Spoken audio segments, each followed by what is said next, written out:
Thank you, Stefan. Hello, CET community. I'm Michelle Bolton, Director of A&D Strategy for Kimball International Workplace, representing National, etc. in Kimball. I'm honored to share some insight and perspective with you today about our path forward. You know, we find ourselves in month 8 of this pandemic, and the only constant seems to be change. Now, I don't have a crystal ball or a flux capacitor to help predict the future, but I have been keeping tabs on what's going on in the world of work and hope to share a view with you today that helps you design our future of tomorrow. As an interior designer myself, I believe design is mankind's problem solver. As designers, we look at big problems like the future of work as a whole and use critical design thinking methodologies to solve the myriad of problems that come our way. Like it says here, designers, we get the job done. Hashtag sorry not sorry HammOFan.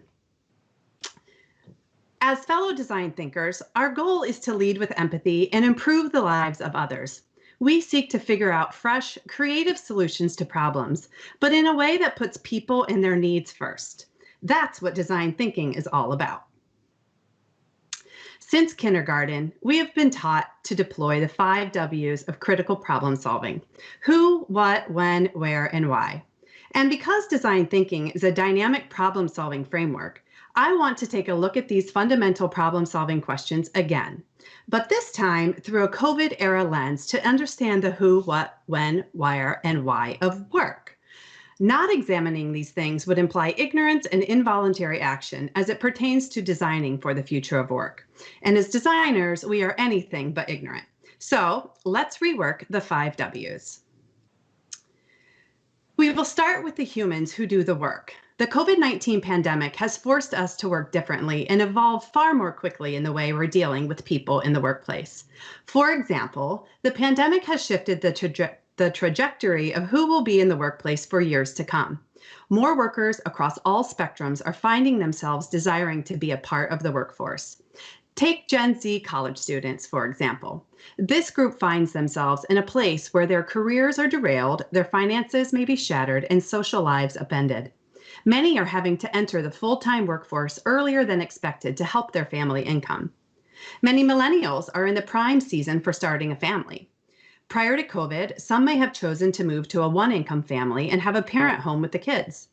However, as jobs are lost and savings are depleted, mothers and fathers who are at home are re-entering out of necessity. Then there are the baby boomers. This generation was close to retirement or already retired and are now finding themselves having to postpone retirement or even re-enter the workforce due to economic loss.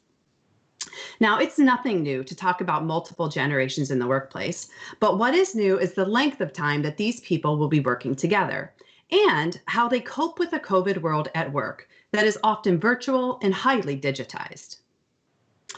These demographic implications are enormous for employers. They have to be able to support all workers in a post-COVID world.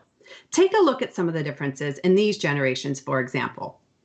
The gap looms large between everything from leadership style. We have directing on one side and empowering on the other, to learning style, from structured to multimodal.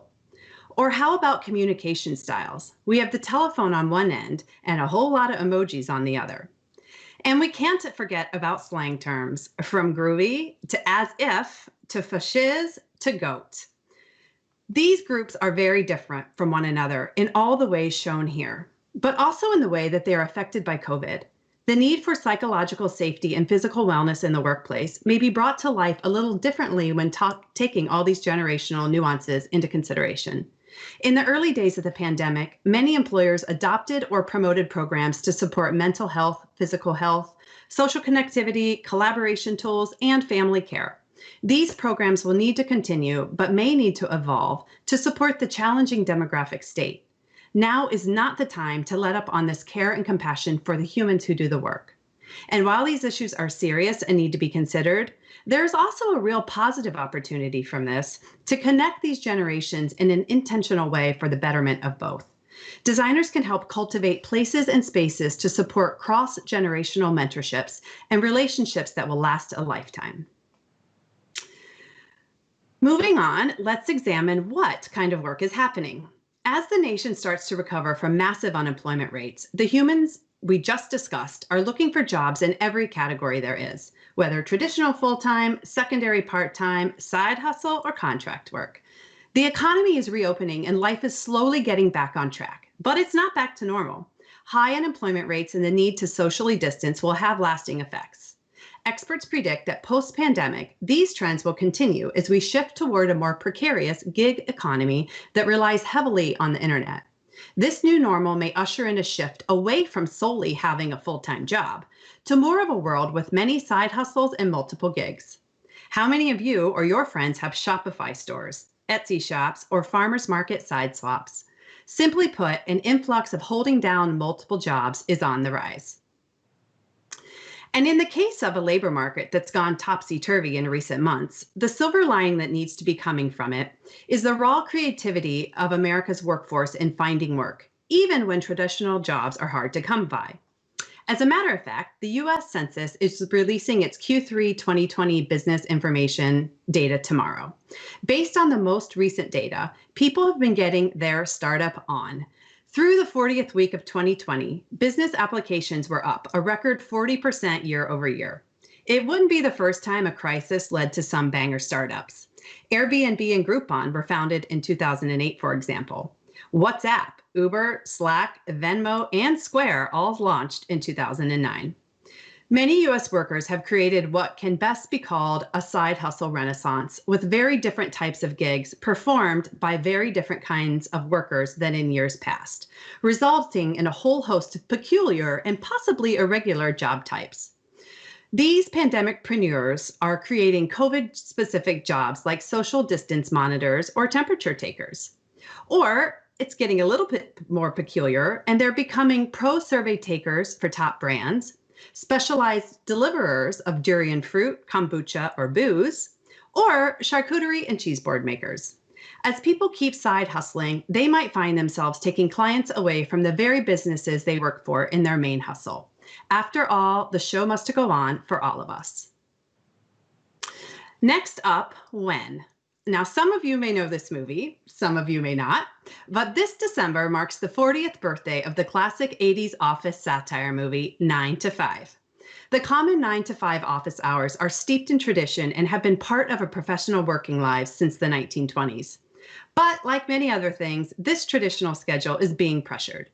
With grade school happening in living rooms, elderly parents needing groceries, and neighbors needing regular assistance, working traditional hours simply doesn't work for many people.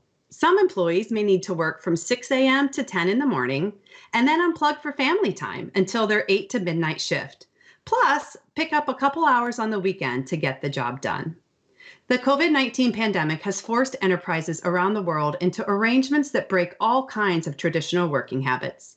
Millions of employees are now working from home and collaborating with colleagues via video conferencing. The conventional 9 to 5 working day and Monday to Friday working week has been disrupted, at least for the time being, and a new work-life rhythm is forming. Managing expectations has become even harder. All of a sudden, we're workers, teachers, parents, providers, Zoom party planners, professional scrub, all things cleaners. Should we try and keep up? Do we have a choice? How do we find balance? Is this good for our sanity? The truth is, workers may want to forget about balance and instead go on a quest for harmony. Balance assumes that we spend an equal amount of time in all or most areas of our life. The problem with this is that most people can't actually achieve this on a regular basis. We tend to live such hectic, busy lives that it is incredibly difficult to fit it all in. But there's good news. We can strive for harmony. This is more than semantics. It is a different way of looking at life. It's possible to create a life that is in harmony with your values and vision of who you are and what you want to do. Workers coming out of this pandemic will find themselves seeking harmony over balance. I believe in harmony, in finding ways to create synergy between the things you love to do and the things you're paid to do. And if we're lucky, those things are one and the same. Moving on, our next W is where. While the concept of flexible and remote work has been steadily increasing over the past 5 to 10 years, this pandemic has accelerated that notion and pushed the boundaries of where work happens to a hybrid and more fluid method. This presents a real opportunity. Hybrid work models, done right, allow organizations to better recruit talent, achieve innovation, and create value for all stakeholders. By acting boldly now, they can define a future of work that is more flexible, digital, and purposeful. But it can't just be about giving employees a hybrid option to work from campus headquarters or a satellite office or a gym cafe, co-working space, or even a person's bed on any given day. It needs to be more fluid than that based on everything we've learned thus far about who is working, what types of jobs they're doing, and when they are doing them. Employees might need to hit 3 or 4 of those destinations on any given day based on the work-life rhythm circumstances. This shift places even greater importance on positioning spaces and places to safely foster collaboration, efficiency, and culture building, whether workers are meeting in person at the office, dialing in from the local coffee shop, or laptop lounging in their pajamas at home. Employers must experiment with a range of solutions to address these diverse needs and concerns. Oh dear.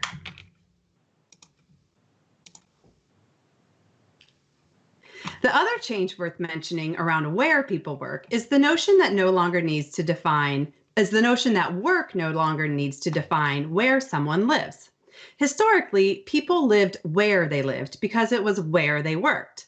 That is getting turned on its head too. This means your dream to move to the Serengeti is one step closer. Or maybe your thing is sandy beaches. Well, recently, the Caribbean island of Barbados, aka Riri's hometown, toyed with the idea of introducing a welcome stamp to allow visitors the option to work remotely from Barbados for a year at a time. If you're looking at a future of permanently hybrid and fluid work, the idea of tapping away on your laptop from a breezy sandy beach might sound more appealing than a noisy high-rent apartment in the US. Speaking of high-rent apartments, let's move on to my next point. The geography where we work in the US is morphing. After years of relatively steady urbanization, we are starting to see things change and are seeing more hiring outside the big metro cities and into suburban and rural areas. Once outside of major metro cities, there are a lot of pools of affordable workers to tap into. This factor can redistribute work opportunity. There are a lot of people who in the past would have had to move to where the businesses were. Now, with a lot more businesses actually hiring remote, the access to opportunity across the US might expand.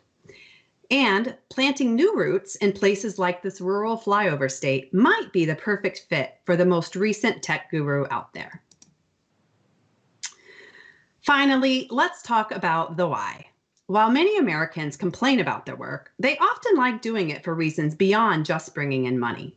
Whether that means sharing their opinions for profit, delivering rare fruit or booze by bike, or finding a way to present perfect prosciutto, an increasing number of US workers are finding jobs that provide fulfillment while utilizing tech and a lot of creativity.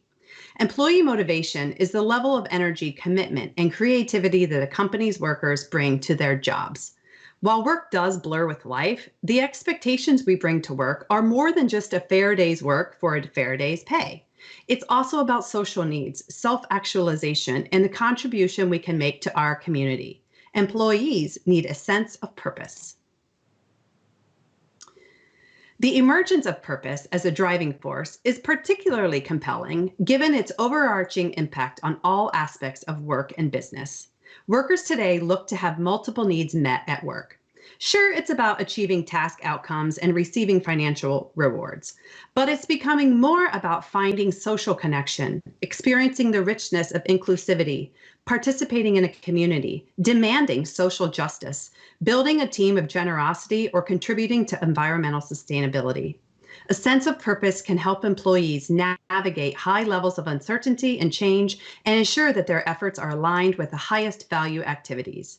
As designers, we can help connect people to something bigger than themselves and help them contribute in meaningful ways that bring joy.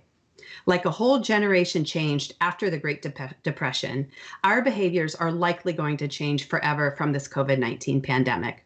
Long after the virus is gone, we will probably still see people being much more conservative and careful about savings and stability. But we will also probably see people rising up and using their voices to make lasting changes they believe in all aspects of their life, work included. For this reason, I encourage you to start your design framework with why. And so, CET Experience attendees, I'll leave you with this final notion. As designers and fellow problem solvers, I hope these insights have sparked your curiosity and perhaps dusted off old ideas. I hope this perspective helps you produce new ideas and place them in a new context. And I hope our time today helps you demonstrate the power of design to create spaces and places that support the who, what, when, where, and why of work. How are you going to do this, you might ask? Well, that's up to you. The choice is yours. Thank you for your time today, and I wish you all an engaging, insightful, and harmonious conference. And now I'll turn you over to Johan for the keynote, 30 Years of Making a Difference. Thanks.